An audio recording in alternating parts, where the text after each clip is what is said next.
আসসালামু আলাইকুম। এখানে একজন বোন জানতে চাচ্ছেন পুরুষ আর মহিলাদের জন্য নামাজ পড়ার নিয়মটা কি এক, আর হানাফি এবং শাফিদের নামাজের নিয়মে কি পার্থক্য?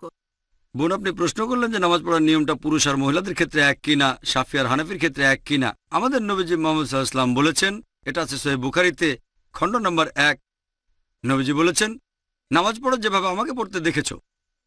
নবীজি এটা বলেননি যে মহিলারা একভাবে নামাজ পড়বে, পুরুষরা আরেকভাবে নামাজ পড়বে। আরেকটা হাদিস, এটা হচ্ছে সহিহ বুখারী খণ্ড 1 বুক অফ সালাহ, যে সাহাবিয়াগণও পুরুষদের মতো করে নামাজ পড়তেন।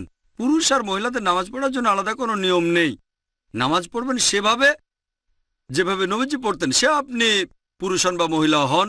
আমি জানি বাজারে এরকম কিছু বই পাওয়া যায়, ইন্ডিয়া সহ সারা পৃথিবীতেই বিভিন্ন মতবাদের লোকজন বলে মহিলাদের জন্য নামাজ পড়ার নিয়মটা আলাদা আর পুরুষদের নামাজ পড়ার নিয়ম আলাদা। এরকম কোনো হাদিস নেই। ইসলাম সম্পর্কে যদি কিছু বলেন, সেখানে কোরআন বা সহিহ হাদিসের রেফারেন্স থাকতে হবে। সব সময় কোরআন এবং সহিহ হাদিস। তাহলে যখন রেফারেন্স দেবেন যে কোনো বিশেষজ্ঞ হোক, পৃথিবীর সবচেয়ে বড় বিশেষজ্ঞ, যদি তিনি কিছু বলেন প্রমাণ থাকতে হবে, কোরআন এবং সহিহ হাদিস প্রমাণ দেখাতে হবে।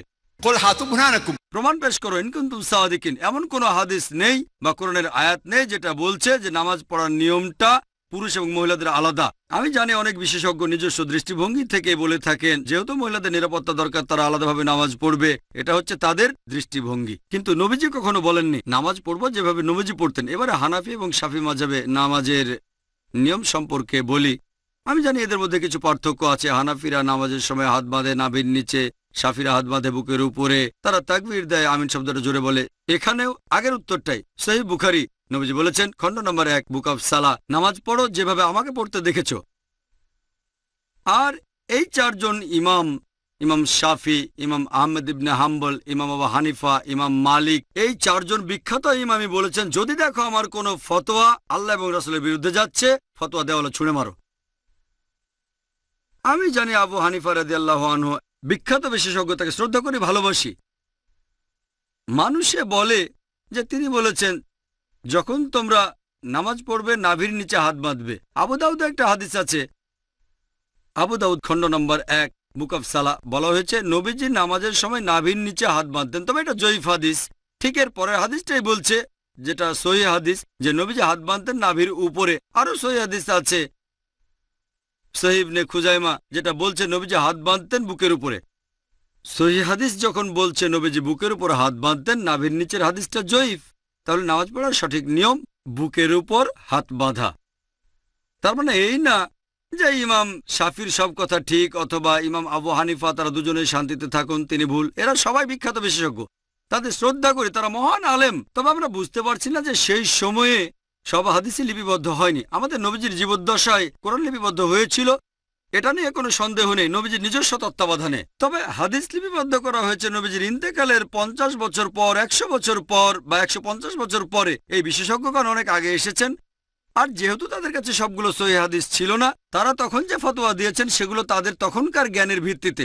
আমি বলবো না ইমাম আবু হানিফা রাদিয়াল্লাহু আনহু ভুল করেছেন, আমি বলবো এই সহিহ হাদিসটা ওনার কাছে পৌঁছায়নি। হতে পারে যে জয়ীফ হাদিসটা তার কাছে পৌঁছেছিল আর সেজন্য তিনি বলেছেন হাত বাঁধবে নাভির নিচে।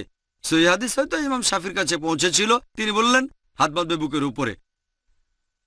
আবারও সহিহ বুখারী বলছে খণ্ড নম্বর 1 বুক অফ সালাহ যে তাকবীর দিতে হবে। তাকবীর নবীজি বলেছেন, এমন না যে ইমাম শাফি বলেছেন তাই আমি এটা মেনে চলছি, কারণ আমার নবীজি বলেছেন।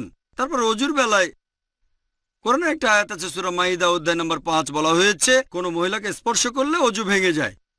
আরবি শব্দটা মাসা, মূল শব্দ লামাসা, মানে স্পর্শ করা। ইমাম শাফি রাদিয়াল্লাহু আনহুর মতে তিনি বলেছেন কোনো মহিলাকে স্পর্শ করলে অজু ভেঙে যায়। ইমাম আবু হানিফা বলেছেন যদি কোনো মহিলাকে স্পর্শ করে কোনো পুরুষ অজু অবস্থায় তাহলে অজু ভাঙে না। এখন কোরআনের আরবি শব্দটা হচ্ছে লামাসা, মহিলাকে স্পর্শ করলে অজু ভেঙে যায়। তবে মাসা শব্দটার অর্থ দুটো, একটা হচ্ছে সহবাস করা, আরেকটা হচ্ছে স্পর্শ করা। ইমাম শাফি রাদিয়াল্লাহু আনহু তিনি বলেছেন এটা স্পর্শ করা। ইমাম আবু হানিফা তিনি ধরে নিয়েছেন সহবাস করা। এখানে তাদের মতটা আলাদা। তবে যদি সুন্নান আবু দাউদ পড়েন খণ্ড নম্বর 1, এখানে বলা হয়েছে যে হযরত আয়েশা রাদিয়াল্লাহু আনহা নবীজি অজু থাকা অবস্থায় তাকে চুমু দিলেন, তারপর নবীজি আবার অজু না করে নামাজ পড়তে চলে গেলেন। আরেকটা হাদিস আছে সহিহ বুখারীতে বুক অফ সালাহ খণ্ড নম্বর 1, হযরত আয়েশা ঘুমাচ্ছিলেন, নবীজি তার পা সরিয়ে নামাজ পড়লেন। এটাই প্রমাণ করে যে স্পর্শ করলে অজু ভেঙে যায় না।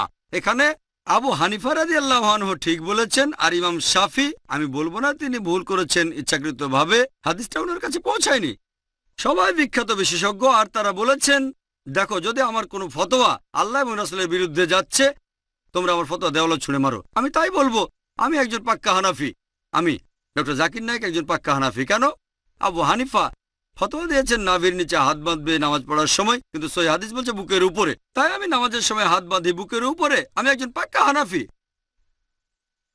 ইমাম শাফি বলেছেন যদি দেখো আমার কোনো ফতোয়া আল্লাহ এবং রাসূলের বিরুদ্ধে যাচ্ছে, সেটা দেওয়ালে ছুঁড়ে মারো। ইমাম শাফি বলেছেন অজু অবস্থায় কোনো মহিলাকে স্পর্শ করলে অজু ভেঙে যায়, কিন্তু সহিহ হাদিস বলছে অজু ভেঙে যায় না। তাহলে কোনো মহিলাকে অনিচ্ছাকৃতভাবে স্পর্শ করলে অজু ভেঙে যায় না। যেহেতু আমি ইমাম শাফির ফতোয়া দেওয়ালে ছুঁড়ে মেরেছি, তিনিই বলেছেন আমি একজন পাক্কা শাফি।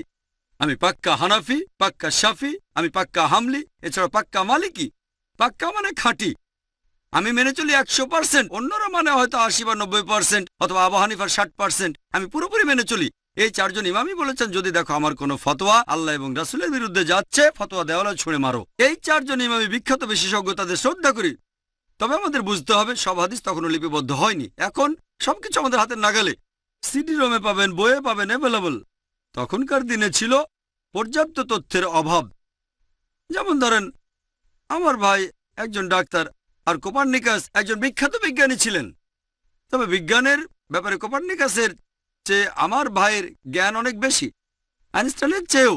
তবে আইনস্টাইন আরো মেধাবী ছিলেন। এখন বিজ্ঞান অগ্রসর হয়ে গেছে, তার মানে এই না যে আমার ভাই আইনস্টাইনের চেয়ে অনেক বেশি মেধাবী। আইনস্টাইন আমার ভাইয়ের চেয়ে অনেক বড় জিনিয়াস। তবে যেহেতু অনেক বছর পার হয়ে গেছে, আমার ভাই বিজ্ঞান সম্পর্কে তথ্য বেশি জানে, আধুনিক তথ্য বেশি জানে। তবে বেশি মেধাবী আইনস্টাইন, আইজাক নিউটন বা কোপার্নিকাস। যেহেতু বিজ্ঞান অগ্রসর হয়েছে, তাই আমরা একটু বেশি তথ্য জানি।